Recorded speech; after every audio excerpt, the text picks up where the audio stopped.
காவாய் கனகத்திரளே போற்றி. நம பார்வதி பதையே அரகர மகாதேவா.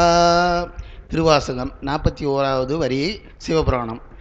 ஆக்கம் அளவிரிதி இல்லாய் அனைத்துலகும் ஆக்குவாய் காப்பாய் அழிப்பாய் அருள் தருவாய் போக்குவாய் என்னை புகுவிப்பாய் நின்றொழும்பில் நாற்றத்தின் நேரியாய் சேயாய் நனியானே மாற்றம் மனம் கழிய நின்ற மறையோனே கரந்தபால் கண்ணலொடு நெய் கலந்தார் போல சிறந்தடியார் சிந்தனையுள் தேனூறி நின்று பிறந்த பிறப்பருக்கும் எங்கள் பெருமான் நிறங்கள் ஓர் ஐந்துடையாய் விண்ணோர்கள் ஏத்த மறைந்திருந்தாய் எம்பெருமான் வல்வினையேன் தன்னை மறைந்திட மூடிய மாய இருளை அறம்பாவம் என்னும் அருங்கயிற்றால் கட்டி புறந்தோல் போர்த்தேங்கும் புழு அழுக்கு மூடி மலம்சோறு 9 வாயிற் குடிலை மலங்க புலனைந்தும் வஞ்சனையை செய்ய விலங்கு மனத்தால்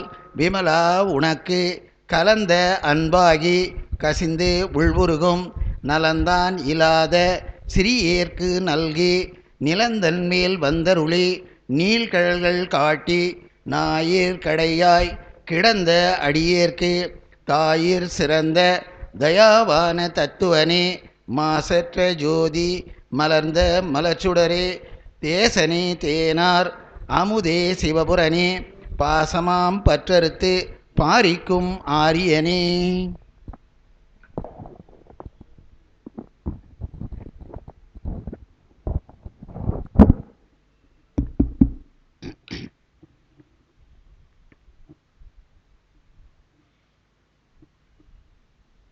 ஞானமே வடிவாகிய எல்லாம் வல்ல நம் பெருமானுடைய திருவடி கமலங்களை மனம் மொழி மெய்களால் வழங்கி இந்த மண்ணிலே வாழுகின்ற வாழ்முறையினை காலந்தோறும் உணர்த்தி வருகின்ற திரு கைலாய ஞான பரம்பரை ஞானாசிரிய பெருமக்களுடைய பொன்னார் திருவடி கமலங்களை மனமொழி மெய்களால் வணங்கி இந்த நல்ல இடத்திலே நல்ல நேரத்திலே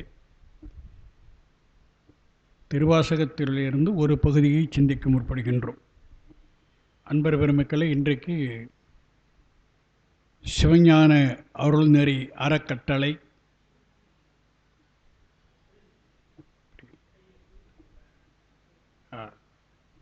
அருள்நெறி அறக்கட்டளை சார்பாக நடத்தப்படுகின்ற திருவாசகப் பொழிவில் இன்றைக்கு சிவபுராணத்தில் 3வது பகுதி பார்க்கிறோம். 41வது வரி தொடங்கி 64வது வரி வரையிலும். சிவபுராணம் என்பது சிவபெருமானுடைய பழமையான அருள் வெளிப்பாடு. அது எந்த காலத்திலிருந்து அவனுடைய ஐந்தொழில் நடக்கிறது என்று யாருக்கும் தெரியாது. ஆனால் ஐந்தொழில் நடந்து கொண்டிருக்கிறது. முன்னேயும் நடந்தது, இப்போதும் நடக்கிறது, இனியும் நடக்கும். ஐந்தொழிலுக்கு எந்த காலத்திலும் முடிவு என்று ஒன்று இல்லை. இதை நம்ம புரிந்து கொள்ளணும். அந்த வகையில் இந்த ஐந்தொழில் என்பது என்ன, எல்லாமே உயிர்களுக்காகத்தான். அதை சொல்லுகிறார். ஆக்கம் அளவு இறுதி இல்லாய். முதல்ல பெருமானை எப்படிப்பட்டவன் என்று நமக்கு உணர்த்துகிறார். பெருமான் பிறக்கலை, அவன்கிட்ட ஆக்கம் இல்லை. இறுதி இல்லாய், அவனுக்கு இறுதி முடிவு கிடையாது, அழிவு கிடையாது. இடையில ஆயுட்காலம், நமக்கெல்லாம் ஒரு ஆயுட்காலம் இருப்பது போல இறைவனுக்கு ஆயுட்காலம் கிடையாது. எனவே அவன் பிறப்பிலி இறப்பிலி, அதுபோல் ஆயுட்காலமும் இலி என்பதை விளக்குகிறார். ஏன் இப்படி சொல்கிறாருன்னா, இப்படி இருக்கக்கூடிய ஒருத்தந்தான் இப்படி இல்லாத உயிர்களுக்கு அருள்பாலிக்க முடியும். அதுக்காக அப்படி சொல்லுகிறார். அதை வைத்து பார்க்கின்ற பொழுதுதான் நாம யார் என்று நாமும் புரிந்து கொள்ளலாம். நம்முடைய தலைவனாகிய சிவபெருமான் யார் என்று நம்ம புரிந்து கொள்ளலாம். ஏன்னா அதை புரிந்து கொள்ளணும், அதுக்காக சொல்ல வருகிறார். அப்புறம் அனைத்துலகும் ஆக்குவாய் காப்பாய் அழிப்பாய் அருள் தருவாய் போக்குவாய் என்று அந்த 5 தொழில்களை சொல்கிறார். முதல்ல சொன்னது ஆக்கம் அளவு இறுதி இல்லை என்பது 5 தொழிலை ஆற்றுகின்ற வல்லமை உடையவன் அவன் என்பதை குறிப்பதற்காக. அவன் என்ன ஆற்றுகிறான் என்பது இங்கே சொல்ல. ஆக்குவாய்னா படைக்கிறான், படைக்கின்றாய் என்று பொருள். சைவ சித்தாந்தத்தில் தனு கரண புவன போகம் என்று இந்த உடம்பையும் உலகத்தையும் நான்காக பகுத்து சொல்லுவார்கள். சுருக்கமாக சொல்ல போனால் உடம்பும் உலகமும் தான்.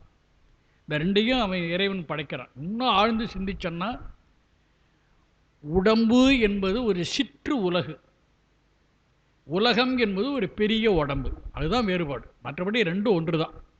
அல்ல ஆக்குவாய், உடம்பை படைப்பாய், காப்பாய், அதனுடைய ஆயுட்காலம் வரையிலும் பெருமான் காப்பாற்றுகிறார்.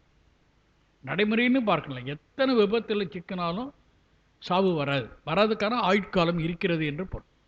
அப்புறம் அழிப்பாய், அதாவது ஒரு ஒரு பொருளை உருவாக்குகிறோம் என்றால் ஒரு காரணத்திற்காக, ஒரு நோக்கத்திற்காக உருவாக்குகிறோம். அந்த நோக்கம் முடிந்துவிடும் என்றால் அந்த பொருளும் அழிந்து விட வேண்டும். அதுதான் நல்லது. நமக்கு அதே நல்லது தான். நம்ம ஏதோ ஒரு நோக்கத்திற்காக நம்ம பிறந்திருக்கிறோம். அந்த நோக்கம் நிறைவேறிடுச்சுன்னா இந்த உலகத்தை விட்டு நம்ம போய்த்தான் ஆகணும். இங்கெல்லாம் இருக்க இயலாது, இருக்கவும் வேண்டாம். எனவே அது வரையிலும் காப்பாய், அழிப்பாய். அப்புறம் அருள் தருவாய் என்று பேசுகிறார்.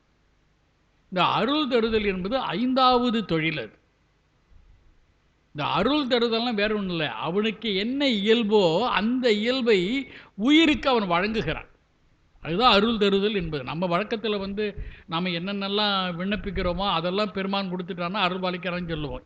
இது சாதாரண நிலை. ஆனால் இங்கே மணிவாசகர் சொல்லுவது அந்த கருத்தில் இல்லை. அருள் தருவாய் என்றால் தன்னுடைய இயல்பாகிய ஞானத்தை உயிருக்கு வழங்குகிறான் என்று பொருள். நான் பலமுறை சொல்லியிருக்கிறேன், உயிருக்கு அறிவும் கிடையாது, உயிருக்கு அறியாமையும் கிடையாது. அப்படின்னா எப்படி எடுத்துக்கிறோன்னா, இயல்பாக அறிவு கிடையாது, இயல்பாக அறியாமை கிடையாது. இப்போ உயிருக்கு அறிவு என்பது சார்பு அறிவு, உயிருக்கு அறியாமை என்பது சார்பு அறியாமை. இறைவன் ஒருவன்தான் ஞானி, அவன்தான் இயல்பாகவே ஞானம் உடையவன்.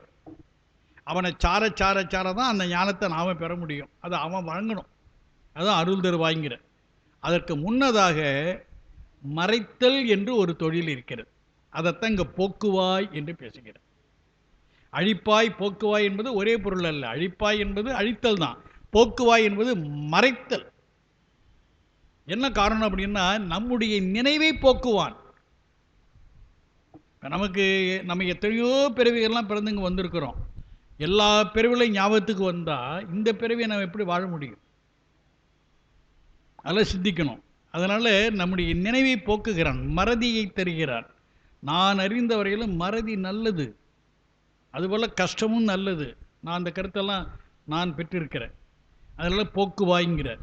இதெல்லாம் எதுக்காக பண்ணுறான் அப்படின்னா, அவன் அருளை தருவதற்காக. இந்த அருளை தரணும்னா இந்த உயிர்கள் மானிட பிறவியில் ஒரு தகுதியை பெறணும், ஒரு பக்குவத்தை பெறணும்.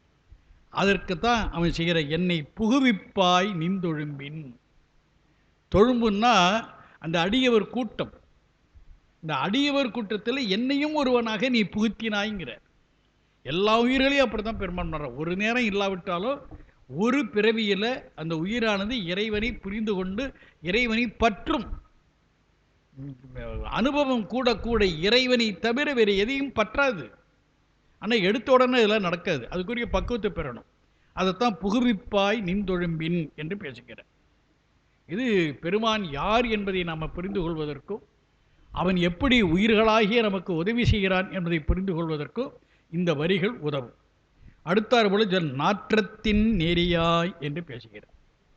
நாற்றத்தின், நாற்றம் என்பது நல்ல சொல். இன்றைக்கு அது நாற்றம் நாத்தமாக மாறி துர்நாற்றம் என்ற அந்த பொருளை தந்து கொண்டிருக்கிறது. இதெல்லாம் நம்ம மொழியை சரியாக பயன்படுத்தாத நம்முடைய குறைபாடு. நாற்றம் உயர்ந்த சொல், வாசனை என்று பொருள். இந்த வேறுபாடெல்லாம் தெரிவதற்காக அடிமொழி சேர்த்து நறுநாற்றம்ங்கிறாங்க. நறுநாற்றம், துர்நாற்றம்ங்கிறாங்க, நறுமானம். அப்போ நாற்றத்தின் நேரியாய், நாற்றம் என்பது வாசனை, மனம், 3 சுழி. இப்போ எல்லா பூக்களிலேயும் வாசனை உண்டு, உள்ளே இருக்கும். அது எப்போ பூவாக விரிகிறதோ மலர்கிறதோ அப்போ தான் வாசனை வெளியில் வரும். அப்போ இவன் பெருமான் எப்படி இருக்கிறான்? பரத்தில் இருக்கிறான். பூவுக்குள்ளார மொக்குக்குள்ளார வாசனை இருக்க மாதிரி பரத்தில் இருக்கிறான். இப்போ நமக்காக என்ன பண்ண, அந்த மொக்கு விரிந்து மலராகி அந்த வாசனை வெளியில் வருவது போல இந்த பூவுலகத்தில் அவன் உருவம் எடுத்து வந்து நமக்காக 5 ஆற்றுகிறான் என்ற கருத்தை உள்ளே வச்சு சொல்லுகிறார். அடுத்தது சேயாய் என்று பேசுகிறார். சேய்மை என்றால் தொலைவு என்று பொருள். எவ்வளவு தொலைவு என்று யாராலும் கணிக்க முடியாது. அறிவியல் அறிஞர்கள் வேண்டுமென்றால் பூமிக்கும் சந்திரனுக்கும் எவ்வளவு தூரம், பூமிக்கும் வியாழனுக்கும் எவ்வளவு தூரம், இதெல்லாம் கண்டுபிடிக்க முடியும். ஆனால் பூமிக்கும் கைலாயத்துக்கும் எவ்வளவு தூரம், பூமிக்கும் பரத்துக்கும் எவ்வளவு தூரம் யாராலையும் சொல்ல முடியாது. அந்த கருத்தில் சேயாய்ங்கிற பரம் என்ற தொலைவில் உள்ள மிகு மிகு மிகு தொலைவில் உள்ள அந்த இடத்தை குறிக்கிறார். எனவே சேயவனாக தொலைவில் உள்ளவனாக இருக்கிறார். அதே நேரத்தில் உண்மையாகவே அவனை புரிந்து கொண்டு அவனிடத்தில் அன்பு செலுத்தினால் அவன் நனியானேங்கிற நமக்கிட்ட வந்துடுவான். நனி என்றால் அருகு என்று பொருள், அருகில் என்று பொருள். இப்போ அன்பு செலுத்த செலுத்த செலுத்த இறைவன் நம்மோடு வந்து விடுவான் என்று பேசுகிறார். அப்புறம் சொல்லுகிறார், அவன் எப்படிப்பட்டவன் என்பதை உணர்ந்து மாற்றம் மனம் கழிய நின்ற மறையோனேங்கிறார். மாற்றம் என்ற சொல்லுக்கு சொல் என்றுதான் பொருள், வார்த்தை சொல் என்று பொருள். நம்ம எவ்வளவு பேசினாலும் சரி, இப்போ திருமறைகளை பற்றிலாம் பேசிக்கிட்டே இருக்கிறோம், என்ன பேசினாலும் இந்த சொற்களினால் அவனை முழுமையாக நம்மால் வர்ணிக்க முடியாது, யாராலும் முடியாது. இப்போ ஞானசம்பந்தரெல்லாம் சொல்லுகிறான்னா அதற்கும் மேலாக அவன் இருக்கிறான். அவராலையும் முழுமையாக சொல்லலை, சொல்ல முடியாது. ஏனெனில் சொற்கள் என்பது ஒரு எல்லைக்கு உட்பட்டவை. பெருமான் அந்த எல்லையை கடந்தவன். எனவே மாற்றம் கழிய நின்ற மறையோன்கிறார். அதில் மனம் கழிய நின்ற மறையோன்கிறார். மனமும் வியாபிக்கும், பரந்த நிலைக்கு செல்லும். ஆனால் மனம் எவ்வளவு தூரம் செல்லும் அப்படின்னு சொன்னால், உள்ள என்ன இருக்கிறது, சித்தம் என்று ஒன்று இருக்கிறது, அது வரையிலும் போகும். அதுக்கு மேலே போச்சுன்னா நம்ம எது வரையிலும் போகலாம் அப்படின்னு சொன்னால், அந்த முதல் வித்யா தத்துவத்தில் முதல் தத்துவம் சொல்லுவாங்க வித்யா மாயை என்று, அது வரையிலும் போகும். அதுக்கு மேலே சிவதத்துவத்துக்கெல்லாம் மனம் போகாது. அதைத்தாங்க சொல்றார், மனம் கழியன் என்ற வரையோ. எனவே மனத்தினால் எண்ணினால் அவன் எங்கே இருக்கிறான் என்று நம்மால் கண்டுபிடிக்க முடியாது. சொல்லாராய்ச்சி செய்து அவனை அறிந்து கொள்ள முடியும் என்றால் ஒரு காலம் முடியாது என்று பேசுகிறார். சொல்லுக்கும் எண்ணத்திற்கும் அப்பாற்பட்டவன் அவன் என்று பேசுகிறார். அதை அடுத்து கறந்தபால் கண்ணலோடு நெய் கலந்தார் போல சிறந்து அடியார் சிந்தனையுள் தேனூறி நின்று பிறந்த பிறப்பு அறுக்கும் எங்கள் பெருமான் என்று ஒரு மிகப்பெரிய உண்மையை சொல்கிறார். உலகத்தில் நம்முடைய முன்னோர்கள் வாழ்ந்த காலத்தில், இப்போ நம்ம காலத்தில் கிடையாது, முன்னோர்கள் வாழ்ந்த காலத்தில் மிகு மிகு சுவையான பொருள்கள் 3 என்று இங்கே நமக்கு விளக்குகிறார். ஒன்று பால், இன்னொன்று கருப்பஞ்சாறு, இன்னொன்று நெய். இன்னைக்கு இருக்கிறது இல்லை, நம்முடைய முந்தையர் காலத்தில் நன்றாக விளங்கிக்கொள்ளும். அது இயற்கையாக, அதாவது நம்முடைய பசு இனங்களெல்லாம் வாழ்ந்த காலம் அது. அந்த பாலுடைய சுவைக்கு இணையாக எந்த சுவையும் கிடையாது. கறந்த பால்ங்கிற ஒரு கால் உங்களுக்கு அனுபவம் இருக்கலாம். நீங்கள்லாம் சிறு பிள்ளைகளாக இருந்த பொழுது கறந்த பாலோ ஒரு கால் நீங்கள் சாப்பிட்ருக்கலாம். அந்த அனுபவம் நினைவுக்கு வரலாம். அவ்வளவு சுவையானது கறந்த. அந்த கறந்த பாலை காய்ச்சாமல் சாப்பிடலாம், ஒரு நோயும் வராது. அப்போ அடுத்தது கண்ணல்ங்கிறார், கரும்பு, கரும்பு சாறு. அதற்கு இணையானது எதுவும் இல்லை. அதுவும் இதே மாதிரி தான், பழைய காலத்து கரும்பு, இப்போ உள்ள கரும்பு அல்ல. அவர் நெய் கலந்தார் போலங்கிற. நெய் என்பது பாலிலிருந்து எடுக்கப்படுகின்ற ஒரு, பாலின் உள்ளே இருக்கிறது, அதை எடுக்கிறார்கள். அதுக்கு முறையெல்லாம் இருக்கிறது. அதை பாலை தயிராக்கி, தயிரை கடைஞ்சி, வெண்ணெயாக்கி, வெண்ணெயை உருக்கி நெய் எடுக்கணும். இந்த நெய், இந்த 3 அவ்வளவு சுவையானது, உடலுக்கு நன்மை தருவது. அந்த 3ஐயும் ஒன்றா கலக்கணுங்கிறார். கலந்து சாப்பிட்டாதான் அதனுடைய சுவை எவ்வளவு என்று தெரியும். ஆனால் இப்போ சாப்பிட்டா அப்படி இருக்குமான்னு சொல்ல முடியாது. இதெல்லாம் பழைய காலத்து செய்திகள். கறந்தபால் கண்ணலோடு நெய் கலந்தார் போல அடியார் சிந்தனையுள் சிறந்த அடியார் சிந்தனையுள் தேனூறி நின்று. தேனு எப்படி பூவுற ஊறி ஊறி வருகிறதோ அதுபோல பெருமான் அவனை சார சார சார, அவனை சிந்திக்க சிந்திக்க சிந்திக்க அவன் எப்படி இருப்பான் நம்முடைய உள்ளத்தில் அப்படின்னு சொன்னான். கறந்தவால் கண்ணலோடு நெய் கலந்தார் போல சிறந்து விளங்குவான். அந்த இனிமை ஒரு தனி இனிமை, அது உயிர் அனுபவிக்கணும். ஏன்னா உயிர் இப்பொழுது அனுபவிக்கக்கூடிய இன்ப அனுபவங்கள் எல்லாம் இந்த 5 பொறிகளை கொண்டு அனுபவிக்கக்கூடிய இன்பங்கள். அதாவது சுவைத்து, மோந்து, பார்த்து, கேட்டு, தொட்டு அனுபவிக்கக்கூடிய அனுபவங்கள். இவை எல்லாமே மாயா காரியங்கள். மாயா காரியங்களுக்கெல்லாம் ஒரு அழிவு உண்டு, நிலைத்த தன்மை இல்லை. ஆனால் பெருமான் இவற்றையெல்லாம் படைப்பவன், இவற்றுக்கு அப்பால இருக்கிறவன். அவனுடைய இனிமை எப்படி என்பதை ஓரளவு புரிந்து கொள்கின்ற வகையில் இந்த விளக்கத்தை கொடுக்கிறார். நெய்யையும் பாலையும் கருப்பஞ்சாற்றையும் ஒன்றாக கலந்து சுவைத்தால் எவ்வளவு இனிமை கிடைக்குமோ அது போன்ற இனிமையை யாருக்கு தெரிய சிந்தனையுள்ங்கிறார். இந்த இடம் ரொம்ப ரொம்ப முக்கியமான வரி. இன்றைக்கு என்ன நிலை இருக்கிறது என்று சொன்னால், அறிவு என்றால் தகவல் சேகரிப்பு என்று இருக்கிறது. நிறைய செய்திகளை தெரிந்து கொண்டால் அறிவு இருக்குன்னு சொல்லலாம். அது அறிவே கிடையாது. இப்போ அறிவு என்பது என்ன என்றால் சிந்தனை.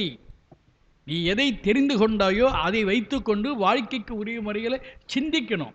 அந்த சிந்தனை தான் அறிவு. அந்த மாதிரி அடியார்கள் பெருமானை சிந்திப்பார்கள். அப்படி சிந்திக்கின்ற பொழுது அதன் பயனாக பெருமான் இந்த பாலும் கருப்பஞ்சாரும் நெய்யும் கலந்து தேன் ஊறுவது போல இன்பம் ஊற ஊற அந்த இன்ப அனுபவத்தில் அடியார் பெருமக்கள் இருப்பார்கள்ங்கிற இது உலக வாழ்க்கையில். இந்த உலக வாழ்க்கை எதற்காக, இந்த பிறவி எதற்காக என்றால் அதை சொல்ல, பிறந்த பிறப்பு அறுக்கும் எங்கள் பெறுவான்கிற. அப்ப எதற்காக பிறந்திருக்கிறோம் என்றால் இனிமேல் பிறவாமல் இருப்பதற்காக பிறந்திருக்கிறோம். இனிமேல் பிறக்கக்கூடாதுன்னா அப்ப பிறவி துன்பம் என்று தெரிகிறது, பிறவாத நிலை இன்பம் என்று தெரிகிறது. ஆனால் அந்த நிலையை நாமே தேடிக்கொள்ள முடியாது. அவனை சார சார சார சார்ந்த நிலையில் அவன் அருள்பாலிக்கத்தான் அதை பெற முடியும். அது என்ன காரணம்னா, இறைவன் அழியாதவன், அவன் அனாதி. இப்போ நாம் அப்படி, நம்முடைய உடம்பு அனாதி அல்ல, இது ஆதி. இது தோன்றும் இருக்கும் அழியும். ஆனால் பெருமான் அப்படி இல்லை. அந்த நிலையை நம்ம அடையணும்னா நம்ம அவனை சார்ந்து சார்ந்து சார்ந்து தான் அடையணும். அப்படி சார சார சார பெருமான் என்ன பண்ணுவான், நம்முடைய பிறந்த பிறப்புங்கிற அவனை இந்த பிறவின்னு அர்த்தம். அப்போ என்ன கருத்துன்னா, இந்த பிறவியிலேயே பெருமானை நன்கு நாம் புரிந்து கொண்டால் நாம் எப்படி இருப்போம் அப்படின்னு சொன்னால், இனிமேல் பிறவாத நிலையை அடைந்து விடுவோம் என்று பேசுகிறார். அது அவன் தான் செய்ய முடியும், வேறு யாராலையும் பண்ண முடியாது. அதற்கு பிறகு ஒரு அருமையான கருத்தை சொல்ல, நிறங்கள் ஓர் ஐந்துடையாய் என்று பேசுகிறார். ரொம்ப அற்புதமான வரிகள், ரொம்ப ஆழ்ந்து சிந்திக்க வேண்டிய வரிகள். நிறங்களே 5 தான் என்று திருமந்திரமும் சொல்லுகிறது, நம்முடைய மணிவாசகரும் சொல்லுகிறார். எப்படி இந்த நிறம் வருகிறது என்று ஒரு அடுத்த கேள்வி. இப்போ பூதங்கள் 5, இந்த ஒவ்வொரு பூதத்திற்கு ஒரு நிறம் உண்டு என்று நம்முடைய சாத்திரம் உண்மை விளக்கம் பேசுகிறது. என்ன பூதம் 5 என்ன? மண்ணு. மண்ணினுடைய நிறம் பொன்மை. அதுக்கு அடுத்தாறு போல நீர், நீரினுடைய நிறம் வெண்மை. அதுக்கு அடுத்தாறு போல வெப்பம், அது செம்மை. அதுக்கு மேலே இருக்கிற காற்று கருமை. அதற்கு மேலே உள்ள வானம் புகைமை என்று பேசுகிறார். இந்த புகைமை என்பது எல்லா நிறங்களும் கலந்து உள்ள நிலை, வெளிப்படுகின்ற நிலை, அதுதான் புகைமைன்னு பேர். இந்த புகைமை என்பது வண்ண கலப்பு. அதனால தான் இந்த 5 நிறங்களையும் ஒன்றோடு ஒன்று பல்வேறு விகிதங்களில் கலக்க கலக்க கலக்க எத்தனையோ நிறங்கள் வரும். இல்லை இன்னொரு குறிப்பு இருக்கிறது. இறைவன் யாரு, இறைவி யாரு அப்படின்னு சொன்னால், இறைவனை தென் தமிழகத்தில் பெரிய கருப்புன்னு சொல்கிறாங்க. பெரிய கருப்பு இன்றைக்கு அந்த வழக்கத்தில் இருக்கிறது. இறைவி யாருன்னா கற்பை. அதே நேரத்தில் நம்முடைய நூல்கள் பேசுகின்றன, சிவபெருமான் யாரு, செம்மேனி எம்மான். அதே போல இறைவி யாரு, ஆச்சாள்புரத்தில் ஞானசம்பந்தரை சொல்லுகிறார். என்ன சொல்றாரு, பராவணமாவது நீருங்கிறார். பரானா பராசக்தின்னு அர்த்தம். பராசக்தியோட நிறம் தான் திருநீருங்கிற, வெள்ளைங்கிறார். அப்போ கருப்பு கருப்புன்னு 2 பேருக்கு இருக்கிறது. சிவபெருமானுக்கு செம்மை என்ற நிறம் இருக்கிறது, இறைவிக்கு வெண்மை என்ற. இதெல்லாம் ஆழ்ந்து செய்யணும்னா பல கருத்துக்கள் நமக்கு வழங்கும். கருப்பு என்பது குளிர்ச்சி, வெளுப்பு வெண்மை என்பது வெப்பம். ஏன் சின்ன வயசில் முடியெல்லாம் கருப்பாக இருக்குது, வயசு ஆக ஆக ஏன் வெள்ளையாக மாறுதுன்னா, தலையில் குளிர்ச்சியெல்லாம் குறைஞ்சி வெப்பம் ஏறிக்கிட்டு இருக்குன்னு அர்த்தம்.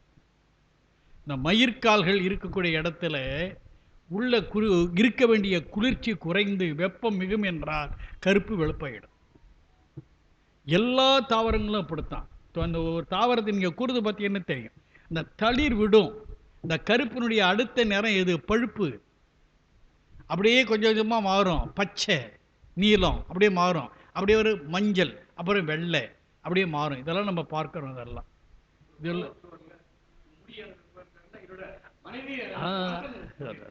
கவலையற்ற மனம்.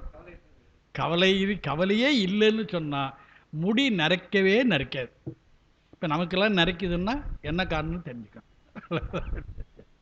அதனால நிறங்களோர் ஐந்துடையாய்ங்கிறார்.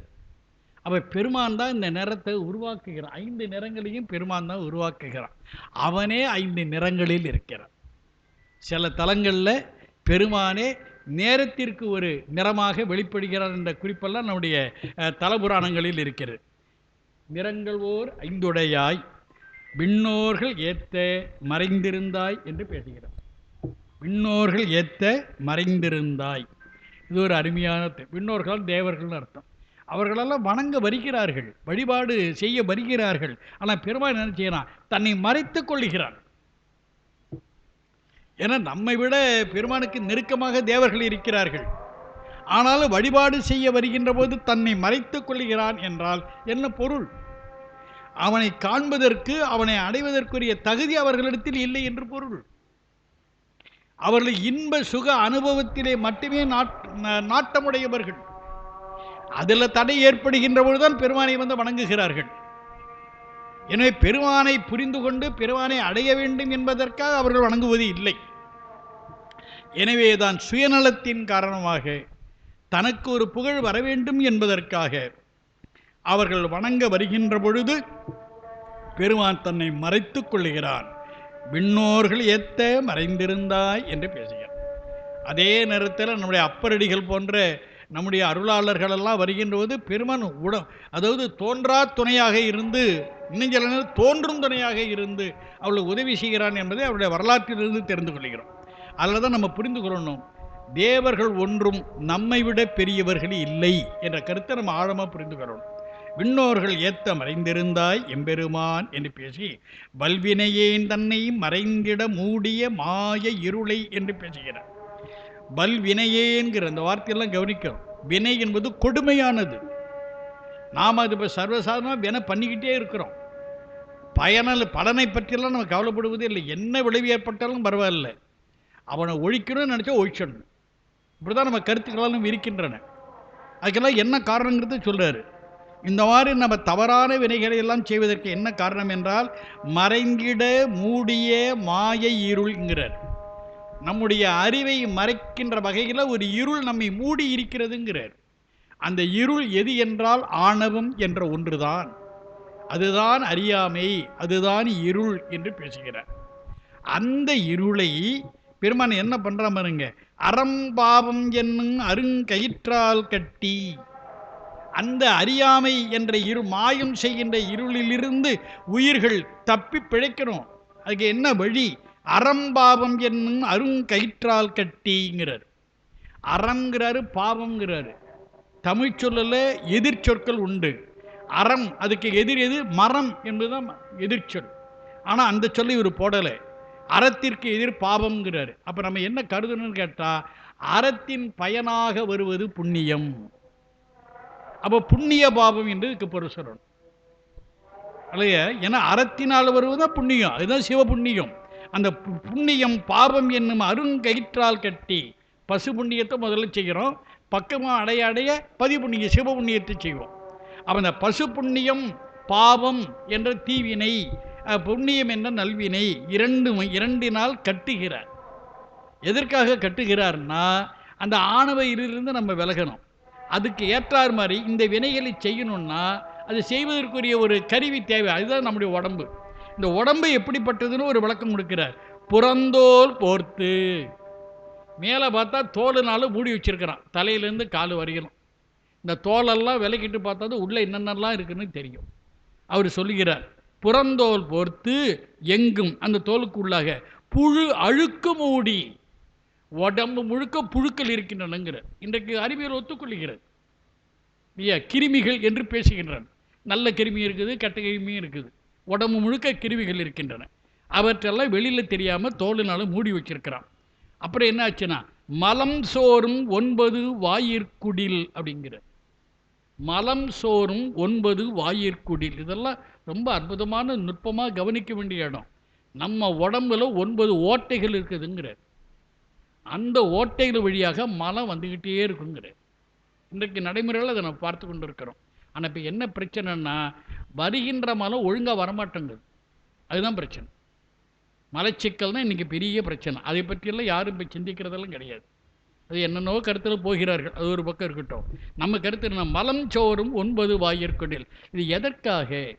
இந்த உடம்பு தான் கருவி. இந்த உடம்பு வச்சு தான் நம்ம புண்ணியம் பாவம் நல்வினை தீவினை எல்லாம் செய்தாகணும். இப்படி செய்ய செய்ய தான் நமக்கு அனுபவம் வரும். அனுபவம் வர வரத்தான் இறைவனை புரிந்து கொள்ள முடியும். இறைவனை புரிந்து கொள்ள தான் பக்குவம் வரும். இதுக்கு தான் இந்த வேலையெல்லாம் அவங்க பண்ணுறீங்க. அப்போது மலம் சோறும் 9 வாயிற்குடில் மலங்கங்கிற 9 ஓட்டைகளும் கலங்கிற மாதிரி என்ன ஆகுது? புலனைந்தும் வஞ்சனையை செய்ய. நம்முடைய உடம்புல 5 பொறிகள் இருக்கின்றன. குறிப்பாக உடம்பு முழுவதும் இருக்குது தோல் என்ற பொறி. தோலுன்னா சதை நரம்பு எலும்பு எல்லாத்தையும் சேர்த்துக்கணும். அதெல்லாம் ஒரே இனம் தான். இதெல்லாம் இப்போ கழுத்துக்கு மேலே பார்த்தீங்கன்னா இந்த தோலோடு இன்னும் 4 இருக்குது. அது என்ன இருக்குது? கண்ணு காது மூக்கு நாக்கு. இந்த 4 தான் இருக்குது. 4 சாதாரண ஆட்கள் அல்ல. எதெல்லாம் நமக்கு தேவையில்லையோ அதிலெல்லாம் இழுத்துக்கிட்டு போய்விடும். அதுதான் அதனுடைய வேலை. அதைத்தான் சொல்லுகிறார். மலங்க புலனைந்தும் வஞ்சனையை செய்ய அப்படிங்கிற. ஆனால் ஆழ்ந்து சிந்திச்சோன்னா அது பொறிகளுடைய வேலை. அப்படித்தான் அந்த பொறிகளை நம்ம உடைமையாக பெற்றிருக்கிறோமே, நாம் தெளிவாக இருந்தாலும் ஒரு பிரச்சனையும் கிடையாது. இப்போ அப்பர் சுவாமிகள் திருப்புகலூரில் என்ன பண்ணிட்டு இருக்கிறாருன்னா உழவாரப்படி பண்ணுகிறார். உழவாரப்படி படிக்கின்ற போது அவர் உழவார கருவிகளை நவமணிகளும் வந்து தங்குகின்றன. அப்படி ஒரு பார்வை பார்க்கிறார். நவமணிகள் தூக்கி எறிகிறார். அவருக்கும் புலன்கள் பொறிகள் மயக்கத்தை செய்கின்றன, வஞ்சனையை செய்கின்றன. ஆனால் இவர் இறைவனை சார்ந்து இருக்கிறாரு. அதில் தூக்கி போய் இது உதவாதுன்னு தூக்கி போடுறாரு. இப்போ என்ன மாதிரி ஆடியறான்னு கேட்டிங்கன்னா, ஒரு 10 ரூபா நாணயம் கீழே கிடக்குது அப்படின்னா, இப்போ நீங்களும் கூட இருக்கிறீங்கன்னா நான் என்ன பண்ணுவேன்? அது காலால் மிதிச்சுக்குவேன். நீங்கள் போன பிறகு எடுத்துக்குவேன். இதுதான் மனித நிலை. அப்போது இந்த மலங்க புலனைந்தும் வஞ்சனையை செய்ய, இந்த 9 ஓட்டைகளும் கலங்குவது போல இந்த 5 பொறிகளும் நமக்கு வஞ்சனையை செய்கின்றன. அதனால் விலங்கு மனத்தால் விமலா உனக்கு கலந்த அன்பாகிங்கிறார். அது விலங்கு மனம்ங்கிறார். விலங்கு மனம்னு ஏன் சொல்கிறாருன்னா, விலங்குன்னா மனித பிறவிக்கு முன்னதாக உயிர் எடுக்கின்ற பிறவி. அதுதான் விலங்கு. என்ன வேறுபாடு அப்படின்னா, விலங்குக்கு 4 கால்கள், மனிதனுக்கு 2 கால். இன்னும் 2 என்ன ஆச்சு? கையாக மாறிடுச்சு. இதுதான் அந்த வேறுபாடு. அப்போ விலங்கு என்பது 4 கால்களை கொண்டு நடக்கும். அதுக்கு புத்தியெல்லாம் தரையோடு தரையாக தான் இருக்கும், கீழ் நோக்கித்தான் இருக்கும், மேல் நோக்குவதற்கு வாய்ப்பு இல்லை. ஆனால் நம்ம நிலைமை அப்படி இல்லை. காலு தான் 2 பூமியோட தொடர்புடையன, கைகள் விண்ணோக்கி நீளுகின்றன. அப்போ நம்ம அதிலிருந்து மீண்டு வரணும். அதைத்தான் இங்கே சொல்றார். விலங்கு மனத்தால் நான் மனிதனாக பிறந்தும் உள்ள இருக்கிற மனம் எப்படி இருக்குது? விலங்கு போன்ற மனம் இருக்கிறது. அதனால இதெல்லாம் நான் அனுபவத்தினால தான் உனக்கு கலந்த அன்பாகி கசிந்து உள்ளுருகும் நலந்தான் இல்லாத சிறியேற்கு நல்கி. உள்ளபடியே மனித மனம் என்பது ஒரு அற்புதமான ஒரு கருவி. ஒரு பெரிய உண்மையை தெரிந்து கொள்ளும். மனம் நல்லது. எப்படி நல்லது? எல்லாரும் சொல்கிறாங்க மனம் பொல்லாதது, மனம் ஒரு பேய், அது ஒரு பிசாசு, இப்படிலாம் சொல்லுகிறார்கள். அதெல்லாம் முழு உண்மை அல்ல, ஓரளவு தான் உண்மை. என்ன காரணம்? நான் அறிந்த வரையிலும் மனம் எதிலிருந்து பெருமான் படைக்கிறாங்கிறத புரிந்து கொள்ளணும். மனத்தை எதிலிருந்து படைக்கிறான்? சைவ சித்தாந்தப்படி எதிலிருந்து படைக்கிறான்? அகங்காரம்னு ஒன்று இருக்குது இல்லை? அந்த அகங்காரத்தை 3 பிரிவாக பிரிக்கிறான் இல்லையா? அதில் என்ன இருக்குது? 3 குணம், சத்துவம் ராஜசம் தாமசம்னு இருக்குல்ல. அதில் சத்துவ குணம் இருக்குல்ல, அந்த பிரிவு தான் அகங்காரம். அந்த அகங்காரத்திலிருந்து தான் நான் மனத்தை உருவாக்குறேன். இப்போ சத்துவ குணத்திலிருந்து தோன்றுகின்ற ஒரு பொருள் நல்ல பொருளாக இருக்குமா தவறான பொருளாக இருக்குமா? நல்ல பொருளாக தானே இருக்கும், மறந்துடக்கூடாது. அந்த நல்ல பொருளாகிய மனத்தை ஏன் இப்படி பொல்லாதுன்னு சொல்கிறாங்கன்னா அதுக்கு ஒரு காரணம் இருக்கிறது. என்ன காரணம் அப்படின்னு கேட்டால், இந்த மனத்தை படைக்கிறவன் யார்? எல்லாமே சிவபெருமான் தான் படைக்கிறார், அது ஒன்றும் சந்தேகம் கிடையாது. ஆனால் சிவபெருமான் நேரடியாக மனத்தை படைக்கவில்லை. யாரை கொண்டு படைக்கிறான்? அடுத்த கேள்வி. அப்படி பார்த்தோன்னா கைலைநாதராகிய ஸ்ரீகண்ட ருத்திரரை கொண்டு படைக்கிறார். இப்போ இப்போ ஸ்ரீகண்டருதிரர் யார் என்றால் ஆணவ மலம் இல்லாதவர், ஆனால் ஆணவ மல வாசனை உள்ளவர். ஆணவமல வாசனை உள்ள, கண்மமல வாசனை உள்ள ஸ்ரீகண்டருத்திரர் படைத்தால் அந்த படைப்பில் வாசனை இருக்குமா இருக்காதா? இருக்கும். அதுதான் நமக்கு தொலை கொடுக்கிறது. அந்த இடத்துல வாசனை படிவு உடைய அந்த மனத்தில் நம்முடைய இச்சை சென்று படுகின்ற பொழுது நமக்கு தவறான எண்ணங்கள் வந்துடும். அதைத்தான் சொல்ல, அந்த மாதிரி விலங்கு மனிதனாக பிறந்தும் விலங்கு நிலையில் இருக்கிறதுனால உனக்கு நான் என்ன செய்யலை, உன்னோடு கலக்கின்ற அன்பை நான் செய்யலை. கலந்த அன்பாகி கசிந்து அன்பு பெருக பெருக உள்ளம் உருகும். உள்ளம் உருக உருக உருக கண்களிலிருந்து கண்ணீர் கசியும். அப்படி உள் உருகும் நலம், அதுதான் உயிருக்குரிய நலம். அந்த நலம் இல்லாத சிறியேங்கிற, எனக்கு அந்த அன்பு இல்லைப்பா அப்படிங்கிற. ஆனால் நாம் ஒத்துக்கொள்ள முடியாது. மாணிக்கவாசகர் அப்படி சொல்லாருன்னா நாம் எப்படி ஒத்துக்கணும்? மாணிக்கவாசகர் அப்படி இல்லை. மக்களுடைய நிலையை தன் மீது ஏற்றி சொல்லுகிறார். அப்படிதான் எடுத்துக்கணும் அது. அதனால் பெருமானிடத்தில் புரிந்து கொண்டு, பெருமானை புரிந்து கொண்டு பெருமான் மீது அன்பு செலுத்த செலுத்த செலுத்த நம்முடைய உள்ளம் உருகும், கண்களிலிருந்து கண்ணீர் கசியும். அதுதான் பெருமானிடத்தில் நம்மை சேர்த்து வைக்கும். அது என்கிட்ட இல்லைங்கிறது. அப்படி இல்லாத நிலையில் நான் யார் என்றால் சிறியேங்கிறார். நான் ரொம்ப ரொம்ப சின்னானுங்கிறார். அந்த சிறியேற்கு நல்கிங்கிற இதோ ஒரு அற்புதம். அவர் சொல்றாரு, நான் தகுதி இல்லாதவன் என்றாலும் நீ எனக்கு அருள்பாலித்து விட்டாய் என்று பேசுகிறார். அப்போ இது எதை குறிக்கிறது என்றால் பெருமானுடைய பெருங்கருணையை குறிக்கிறது. நம்ம பார்வையில் பார்த்தோன்னா மாணிக்கவாசகர் பக்குவத்தினாலே இறையருளை பெறுகிறார் என்று சொல்லிடலாம். ஆனால் நம்ம ஆழ்ந்து சிந்திக்க சிந்திக்க நமக்கு என்ன கருத்து வழங்குன்னு கேட்டால் பெருமானுடைய பேரருள் பெருங்கருணை என்று பார்க்கணும். அந்த வகையில் தான் சொல்லுகிறார். எப்படி பெருமான அருள் பாலிக்கிறானா, நிலம் தன்மேல் வந்தருளிங்கிற. கைலாயத்தில் உள்ள பெருமான் மாணிக்க வாசகர் வாழ்ந்த மதுரை பகுதிக்கு வருகிறார். அதிலேயும் குறிப்பாக திருப்பெருந்துறைக்கு வருகிறார். அவன் என்ன செய்கிறான்னா, நிலத்தின் மேல் வந்தருளி ஒரு மானிட வடிவத்தில் பெருமான் வருகிறார். வந்தருளி நீள் கடல்கள் காட்டி அவனுடைய நீண்ட திருவடிகளை காட்டுகிறான். திருவடி காட்சி. ஏன் நீண்ட திருவடின்னு சொல்றாருன்னா, திருவடி என்பது அவனுடைய கருணையை குறிக்கும். அந்த அருள் நீண்டது, அதற்கு முடிவு கிடையாது, எல்லையற்ற அருள். அதை குறிப்பதற்காக நீள் கடல்கள் காட்டி என்ன பண்ண, ஞாயிற்கடையாய் கிடந்த அடியேற்குங்கிற. மணிவாசக பெருமான் ஏற்கனவே 63 64 இடத்துல தனி நாய் நாய் நாய் என்று சொல்லிக் கொள்கிறார். சொல்லுவதற்கு என்ன காரணம் என்பதை நம்ம புரிந்துக்கணும். ஒரு கண்ணோட்டத்தில் பார்த்தோம்னா நாய் ஒரு நல்ல உயிரி. என்ன கண்ணா, அதுக்கு இருக்கிற நன்றி மாதிரி எந்த உயிருக்கு அந்த நன்றி உணர்ச்சி கிடையாது. ஒரே ஒரு பிஸ்கட் போட்டுட்டிங்கன்னா அதுக்கப்புறம் நீங்கள் எப்போ வந்தாலும் உங்கள்கிட்ட வாலாட்டி குழையும்.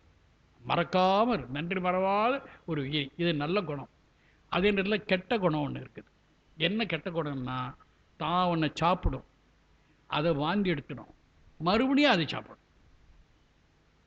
எடுத்த வாந்தியை மறுபடியும் சாப்பிடுவது நாய். இன்னொன்று பல்லி. இதெல்லாம் நீங்கள் கூர்ந்து பார்த்தீங்கன்னா தெரியும். இப்போ நாம் என்ன பண்ணுறோம், இதே உலகத்தில் ஒரு காலம் இதே காஞ்சிபுரத்தில் எத்தனையோ முறை பிறந்திருக்கிறோம். ஏற்கனவே அனுபவிச்சுட்டு போன உலகம்தான் அது.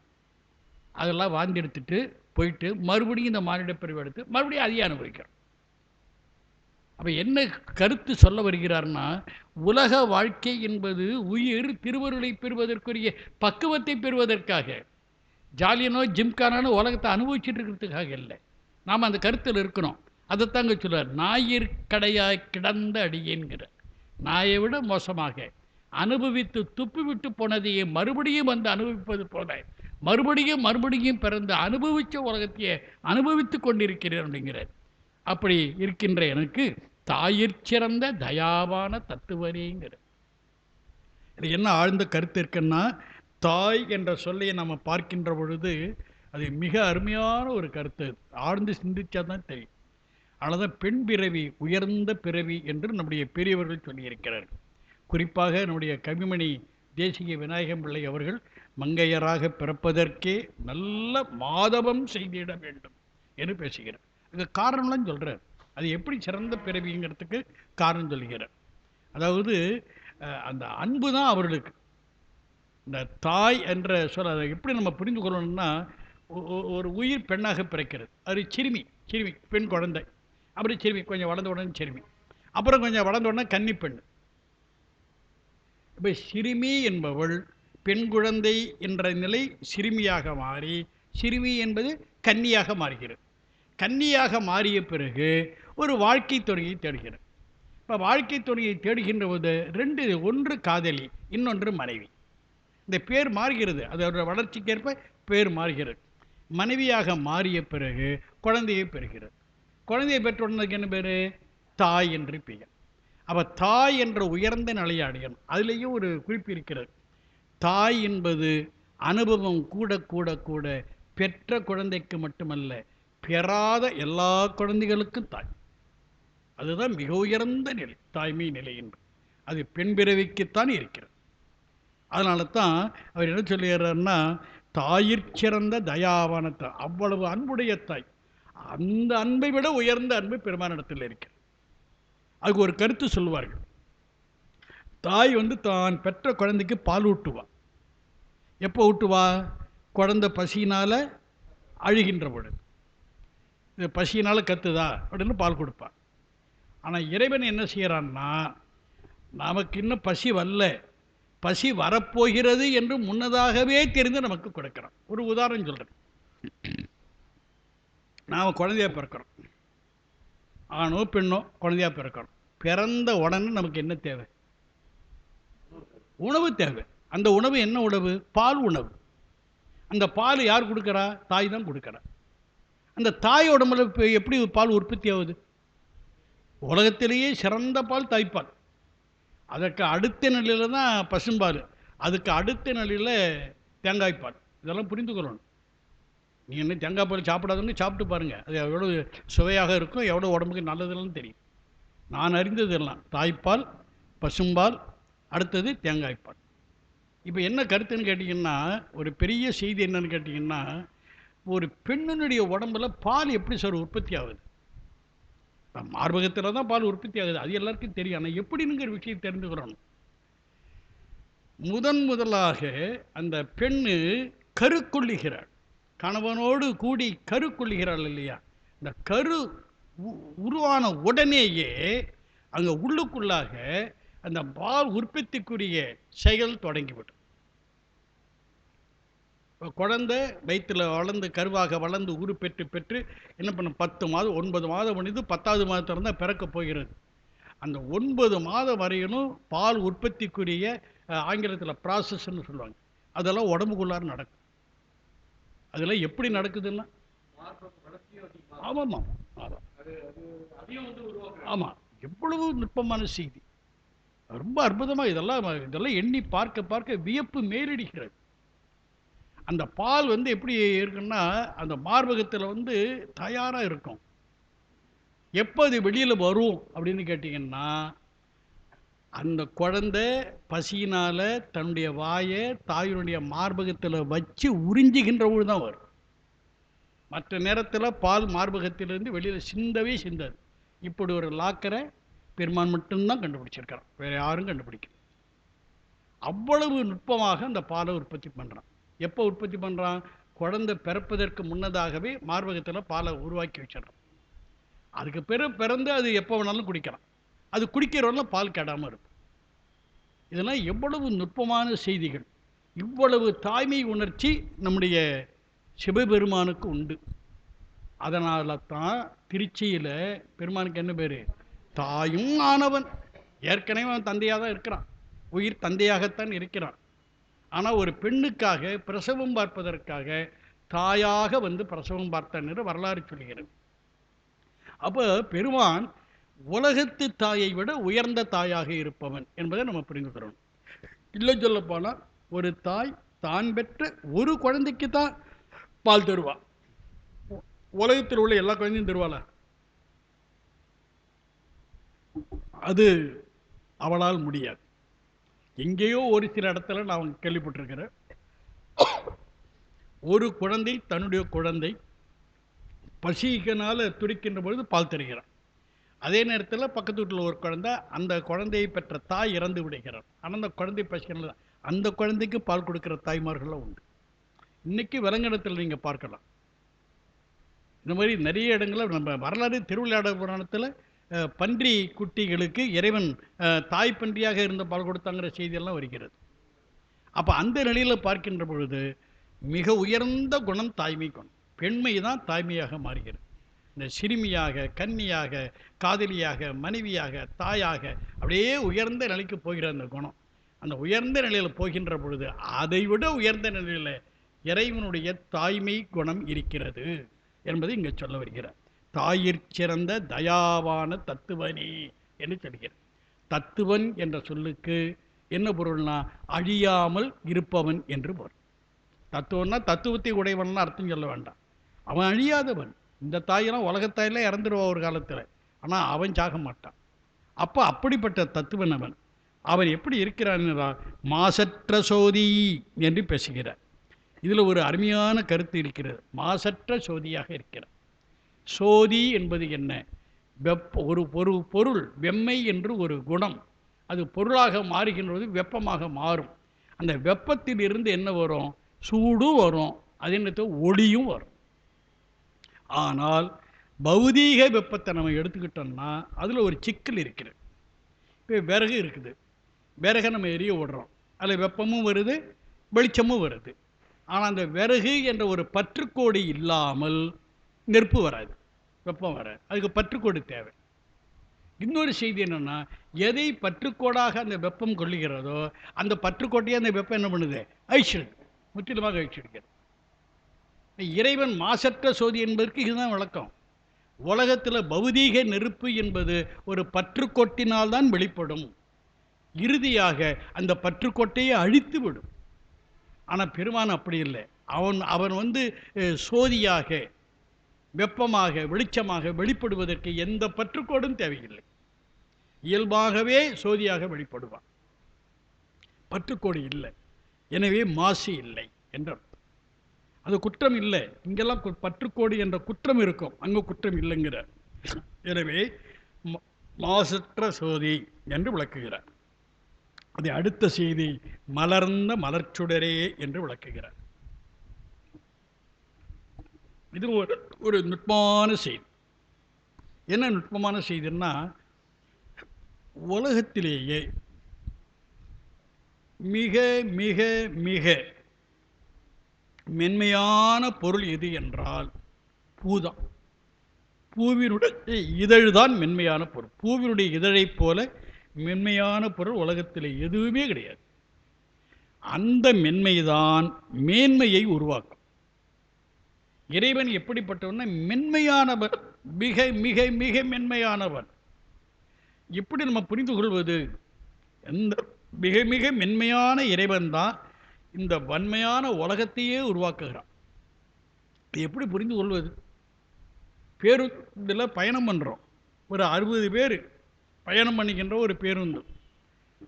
இன்றைய காலகட்டத்தில் 60 பேரோட 40 பேர் நிற்கிறாங்க, மொத்தம் 100 பேர். ஒரு ஆளுனுடைய எடை சராசரியை போட்டோம்னா ஒரு 50 கிலோ வச்சுக்கலாம். 50 கிலோ 100 பேருடைய எடை எவ்வளவு? 100 × 50 பெருக்குங்க. அப்போ என்ன வரும்? 5000 கிலோ. இந்த 5000 கிளையை, அந்த எடையை அந்த பேருந்து தாங்கி கொண்டிருக்கிறது, ஓடுகிறது. ஆழ்ந்து பார்த்தோம்னா பேருந்து பயணிகளை தாங்குகிறது. அந்த பேருந்தை எது தாங்குகிறது என்றால் சக்கரம் தான் தாங்குது. சக்கரத்தில் எது தாங்குது? டயரா? டயருக்குள்ள டியூபா? இல்லை, டியூபுக்கு உள்ள கூட காற்று. காற்று மென்மையானதா வன்மையானதா? ஆற்றலில் வன்மை, தோற்றத்தில் மென்மை. அந்த காற்றை மட்டும் பிடுங்கிட்டோம்னா 100 பேருடைய கதி என்ன ஆகுறது? அப்போ காற்று என்ற மென்மையான ஒரு பொருள் 5000 கிலோவை தாங்குகிறது என்றால் மென்மைதான் வன்மையை தாங்க. மறந்துவிடக்கூடாது. இறைவன் மிக மிக மென்மையானவன். இந்த உலகம் எவ்வளவு எடை உடையது என்று யாராலும் கிடைக்க முடியாது, அவ்வளவையும் அவன் தான் தாங்கிட்டு இருக்கான். அப்போ அதே நேரத்தில் இந்த மலர்ந்த மலருங்கிற அதெல்லாம் நம்ம கூர்ந்து நம்முடைய முன்னோர்களை பார்த்துருக்குறாங்க. நம்முடைய குறிஞ்சி பாட்டுன்னு ஒரு பாட்டு இருக்குது, சங்க இலக்கியத்தில் கபிலர் பாடியது. அதில் ஏறக்குறைய 96 வகையான பூக்களை பற்றி சொல்கிறேன். அந்த பூக்கள்லாம் இன்றைக்கி இல்லை. நம்ம கூடுதல் பார்த்தோன்னா தெரியும். அந்த பூ அவ்வளவு மலர்ச்சி உடையதாக இருக்கும்.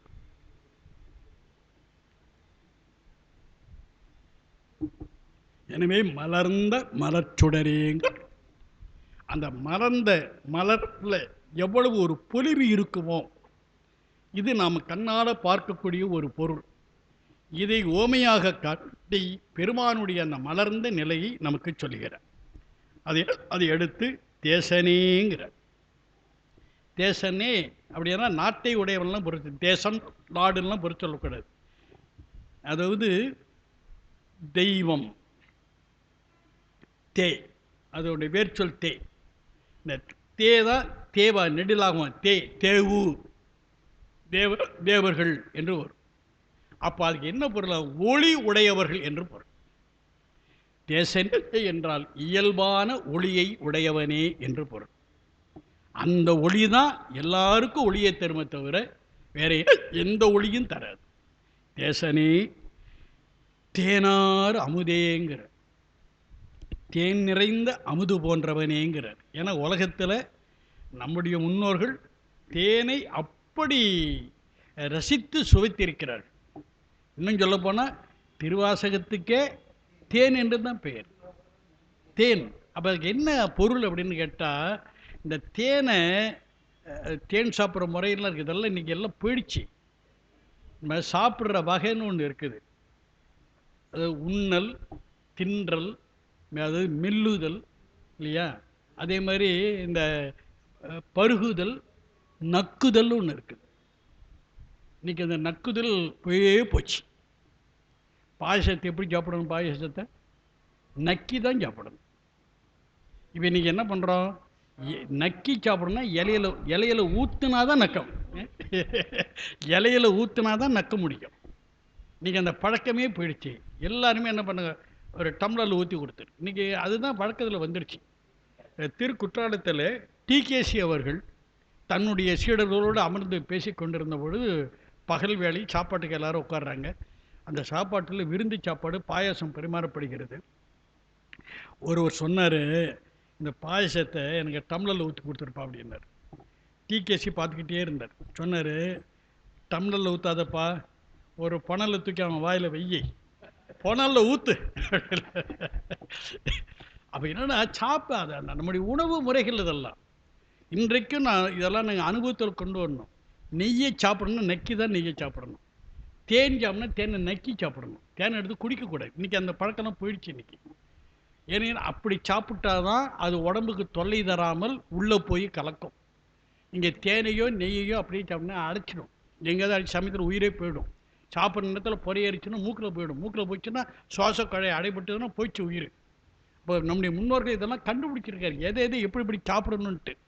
எதுக்காக இவ்வளோ விஷயத்தை நான் சொல்ல வந்தேன்னா, சொல்ல தேனார் அமுதேங்கிற இந்த நக்கி நக்கி சாப்பிடுகின்றவர் தான் அந்த நாக்கில் உள்ள சுவை அரும்புகளெல்லாம் அந்த சுவை இன்பத்தை அனுபவிக்கும். உயிரை அனுபவிப்பதற்கு தரும். அப்படி பெருமானை அனுபவிக்கணும். பெருமானை அணுவாக கணுவாக அனுபவிக்கணும். அதனால தான் தேனார் அமுதேங்கிறார். அவன் நம்முடைய அனுபவத்திற்கு உரியவன். நாம் அனுபவிக்கணுங்கிறதுக்காகவே அவன் எழுந்தள்ளி இருக்கிறான். அத்தகைய பெருமான் யார் என்றால் அவர் சொல்லுகிறார். அவர் ரொம்ப அருமையான வார்த்தை பாருங்க, சிவபுரனேங்கிறார். இப்போ சிவபுரம் என்று ஒரு இடம் இருக்கிறது, அதுதான் பரம். சிவபுரத்தில் உள்ளவன் தான் சிவபுரன் என்று பேசுகிறார். இன்னைக்கு சிவபுரம்னு ஒரு தலமும் இருக்கிறது, அது அதனுடைய நினைவாக வைத்திருப்பது. ஆனால் இது சிவபுரம் அல்ல. சிவபுரம் என்பது பரம்தான். அதை சொல்லுகிறார். அப்படி சொல்லிட்டு மிகப்பெரிய உண்மையை நமக்கு உணர்த்துகிறார்கள். பாசமாம் பற்றறுத்து பாரிக்கும் ஆரியனேங்கிறார். ஒவ்வொரு சொல்லும் அற்புதமான சொல்லு. பாசம், இதுக்கு கயிறு என்று பொருள். பாசம்னா கயிறுன்னு அர்த்தம். இப்போ கயிறு எதுக்கு உதவும்? கட்டுவதற்கு உதவும். மாடு கட்டுவதற்கு கயிற்றை பயன்படுத்துகிறோம். இப்போ கயிறு என்பது பாசம். இப்போ நாமும் கட்டப்பட்டிருக்கிறோம். எப்படி மாடு ஒரு கொம்பில் கட்டப்பட்டிருக்கிறதோ அதுபோல நாம் ஆணவத்தில் கட்டப்பட்டிருக்கோம். இல்லை பெரிய வியப்பு என்னன்னு கேட்டிங்கன்னா, மாட்டெல்லாம் மனிதர்கள் தான் கட்டுவார்கள். ஆனால் நாமே கட்டி கொண்டோம். நாம போய் ஆணவத்தை பற்றி கொண்டு ஆணவத்தில் கட்டுண்டு கிடக்கிறோம். அதுதான் நம்முடைய பற்று, அதுதான் தவறான மூலவினை. அந்த பற்றை நாமே அறுத்துக்கொள்ள முடியாது, அறுத்து தான் ஆகணும். ஆனால் நம்மால் அறுக்க முடியாது, நமக்கு அந்த வல்லமை கிடையாது. இப்போ யார் அறுக்கணும்? சிவபெருமானால் தான் அறுக்க முடியும். என்ன காரணம்னு கேட்டால், அவன் இயல்பாகவே ஆணவப்பற்று இல்லாதவன். நாம் என்றைக்கு நாம் உண்டோ அன்றைக்கே நாம் ஆணவத்தை பற்றி கொண்டது உண்டு. இந்த கருத்து தான் இன்றைய சைவ சித்தாந்திகளுக்கு வழங்க மாட்டேங்குது. இதான் அடிப்படை கருத்து. இது பல பேர் சொல்லுகிறார்கள், உயிர் என்றைக்கு உண்டோ அன்றைக்கே உயிரின் உள்ளே ஆணவம் உண்டுங்கிற இந்த கருத்தெல்லாம் நம்ம அறிவுக்கு ஒத்து வராது. நான் பல இடங்களில் விவாதிச்சிருக்கிறேன். பெரிய ஆட்கள், சாதாரண பெரிய ஆட்கள் பதில் சொல்ல முடியல. என்னுடைய கேள்விகளுக்கு அவர்களால் இன்று வரை பதில் சொல்ல முடியல. எல்லாம் செம்பு மாதிரிங்கிறாங்க. உள்ள களிம்பு இருப்பது, செம்பின் உள்ளே களிம்பு இருப்பது போல உயிரின் உள்ளே ஆணவம் இருக்கிறது என்று சொல்கிறார்கள். அப்போ என்ன அவர்கள் புரிந்து கொள்ளவில்லை என்றால், களிம்பு இருக்கிறதுனால தான் அதுக்கு செம்புன்னு பேர். களிம்பே இல்லைன்னா அது தங்கம். இப்போ களிம்பு இருப்பது செம்பு, செம்பு செம்பாக தான் இருக்கும் களிம்பு இருக்கிறதுனால. இந்த உயிரிடத்தில் ஆணவம் இயல்பாகவே இருக்கிறது என்றால் இந்த உயிர் அந்த நிலையில தான் இருக்கும், அதில் தான் மாற்ற முடியாது. ஏனெனில் ஒவ்வொரு பொருளுக்கும் ஒரு இயல்பு உண்டு. அந்த இயல்பை மாற்றிவிட்டால் அந்த பொருள் அழிந்துவிடும். இயல்பெல்லாம் யாராலையும் பெருமானாலே மாற்ற முடியாது. இறைவனால் ஆகாத காரியங்களில் இதுவும் ஒன்று. எந்த பொருளின் இயல்பையும் அவனால் மாற்ற இயலாது. அப்போ இதெல்லாம் புரிந்து கொண்டோன்னா, அப்போ நம்ம ஆணவத்தில் நாமே கற்றுண்டோம். ஆணவத்தை நாம் விலகணும்னு சொன்னால் நம்மால் அது முடியாது. இறைவனுடைய உதவி தேவை. அதைத்தான் இந்த இடத்துல பாசமாம் பற்றுறுத்துங்கிற. யார் சார், மாணிக்கவாசகர் மட்டும்தான் இருப்பானா, நமக்கெல்லாம் இருக்க மாட்டானா அப்படின்னு ஒரு கேள்வி வரும். அதுக்கு விளக்கம் சொல்ல பாருங்க. பாரிக்கும் ஆரியனேங்கிற. பாரித்தல் என்ற சொல்லுக்கு பரவி இருத்தல் என்று பொருள். இன்னைக்கு வியாபகம் என்ற சமஸ்கிருத சொல்ல கொண்டு அதை நம்ம சொல்லிக்கிட்டு இருக்கிறோம். வியாபகம், வியாபகம் என்பது பாரித்தல். எங்கு பார்த்தாலும் வியாபித்திருக்கிறோம். எங்கு பார்த்தாலும் வியாபித்திருப்பதனால எல்லா உயிர்களிலும் ஒன்றாய் வேறாய் உடனாய் கலந்திருப்பதனால அந்தந்த உயிர் என்ன நிலையில் இருக்கிறது என்பது அவனுக்கு தெரியும். அந்த நிலையில் அந்த உயிரை மெல்ல மெல்லமாக அனுபவத்தை ஊட்டி ஊட்டி ஊட்டி அதை பக்குவப்படுத்தினார். இதெல்லாம் அனுபவத்தில் தான் பெற முடியும். நான் இப்போ ஒரு கருத்து சொல்கிறேன், பலராலும் ஏற்றுக்கொள்ள முடியாது. கஷ்டம் நல்லதுங்கிற நீங்கள் ஒத்துக்கொள்வீங்களா? கஷ்டம் ரொம்ப கஷ்டம்னு சொல்லுவீங்க. நான் கஷ்டம் ரொம்ப நல்லதுங்கிற. ஏனெனில் கஷ்டத்தினால்தான் உயிர் பக்குவம் அடை. அல்லது துன்பத்தை தருகிறான், அவன் தான் தர்றான். ஆனால் நம் மீது கருணை உடையவன். ஞானசம்பந்த, இதே ஞானசம்பந்த பெருந்தகை திருச்சிராப்பள்ளி பதிகத்தில் பாடுகிறார். நன்று உடையானை தீயது இல்லானைங்கிற. எவ்வளவு தெளிவாப்படுறார். அவன் நல்லவன்ப்பா, அவன் கெட்டவனே கிடையாது. அப்புறம் ஏன் சார் துன்பம் கொடுக்குறான்? அடுத்த கேள்வி, ஏன் துன்பம் கொடுக்குறான்? சமயத்தில் நம்மளை பெற்ற அப்பா நம்மளையே அடிக்கிறாரு, நம்மை பெற்ற அம்மா நம்மளையே அடிக்கிறாங்க. சில நேரங்களில் நம்ம ஓங்கி போகணும்னா நாம் திருந்தணும் இல்லையா? திருந்தணும்னா அடி வாங்கித்தான் ஆகணும். ஆன்மா திருந்தணும்னா கஷ்டப்பட்டு தான் ஆகணும். கஷ்டப்பட்டு சில நேரங்களில் ஆன்மா என்ன, இவ்வளவு பெரிய கஷ்டம் வருதா, இதையும் ஒரு கை பார்த்துடுறேன் அப்படின்னு நினச்சா அது செருக்குது. அதில் இந்த ஜென்மத்தில் திருந்தாது. அப்படி நிறைய இருக்குது. கஷ்டம் வந்ததுன்னா நம்ம என்ன பண்ணணும்? ஓ, நம்ம சரியில்லை அப்படின்னு புரிந்து கொண்டு நம்ம சரியாக ஆகணும், திருந்தணும். அதுக்காக தான் அவன் கஷ்டத்தை கொடுக்குறான். அவன் அந்த கஷ்டத்தை போக்கணும்னா அவன் கஷ்டமே இல்லாதவன். இப்போ யார்கிட்ட போய் நிற்கணும்? நம்ம கஷ்டத்தை போக்கணும், கஷ்டமே இல்லாதவன் போய் நிற்கணும். எனக்கு பணம் வேணும்னா பணம் இருக்கிறட்டு தான் நம்ம போய் சேரணும். பணம் இல்லாத ஆள்கிட்ட போய் எனக்கு கையில் நீட்டினா எப்படி எனக்கு பணம் கிடைக்கும்? என்னுடைய துன்பத்தை நான் போக்கிக் கொள்ள வேண்டும் என்றால், இயல்பாகவே துன்பம் இல்லாத ஒருவன் இருக்கிறான் என்றால் அவனை சார்ந்தால்தான் என்னுடைய துன்பத்தை அவனுடைய அருளினால் அவனுடைய வல்லமையினால் போக்கிக் கொள்ள முடியும். இந்த வகையில் தான் அவன் துன்பத்தை கொடுக்குறானே தவிர நாம் ஒழுங்கி போயிடணும், நாம் கஷ்டப்படணும் என்ன பெருமாளுடைய நோக்கமே கிடையாது.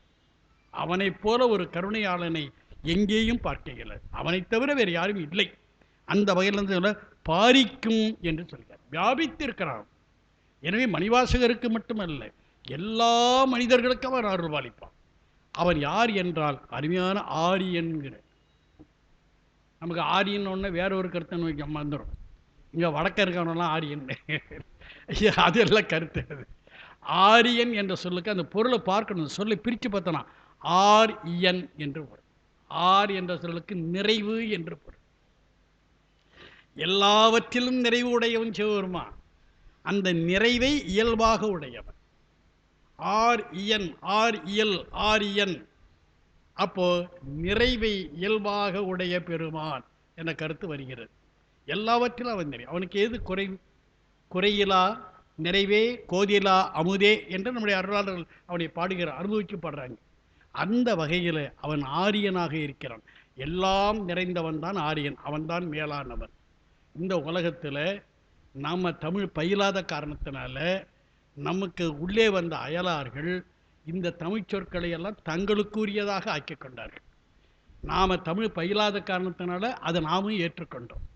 எனவே ஆரியன் என்ற சொல் சிவபெருமானை தவிர, சிவபெருமானுடைய அருளை பெற்ற அருளாளர்களை தவிர வேற யாருக்கும் பொருந்தாது. இது தமிழ் படித்தாதான் வழங்கும், அப்படித்தான் சொல்ல முடியும். நாம் அதெல்லாம் ஏற்றுக்கொள்கிறோம். எவனோ தன்னை ஆரியன் சொல்லிக்கிறான், நம்ம அது ஒத்துக்கொள்கிறோம், அது தவறு. அப்போ சிவபெருமான் என்று பேசுகிறார். அப்போது அதாவது ஆரியனே என்று பேசுகிறார். பாசமாம் பற்றிருத்து பாரிக்கும் ஆரியனேங்கிறார். எவ்வளவு உயர்ந்த கருத்து. நம்ம பாசத்தில் இருக்கிறோம், ஆணவ பாசத்தில் இருக்கிறோம். அதை நாம் நீக்கி கொண்டால்தான் உயிர் நன்மை பெறும். அப்படி உயிர் நன்மை பெற வேண்டும் என்றால் அந்த ஆணவ தொடர்பினை நாம் அறுக்கணும். அப்படி அறுப்பது எதுவோ அதுதான் அறம். எனவே நம்முடைய வாழ்க்கை அறநெறிப்படி இருக்கணும். அந்த அறநெறிப்படி இருக்கின்ற வகையில் தான் அவனுடைய அருளை பெற்று நம்முடைய ஆணவ தொடர்பை நீக்கிக் கொள்ள முடியும். அப்படி நீக்கிக் கொள்வதற்காக மணிவாசகர் என்ற ஒருவருக்காக மட்டுமல்ல, எல்லா மனிதர்களுக்கும் அந்த அருளை பெருமான் செய்கிறான். எனவே அவன் பாரித்து இருக்கிறான், பறந்து இருக்கிறான், வியாபித்து இருக்கிறான். எல்லா உயிர்களிலும் ஒன்றாய் வேறாய் உடனாய் இருக்கிறான். அந்த வகையில் அவன் மட்டுமே இருக்க முடியும். ஏனெனில் அவன்தான் ஆரியன் என்று விளக்குகிறார். அப்படி ஆரியனே என்று சொல்லி பெருமானை போற்றுகிறார். இந்த போற்றுதலோடு இன்றைய 3வது பொழிவை நிறைவு செய்கிறோம். சிவாய நமः.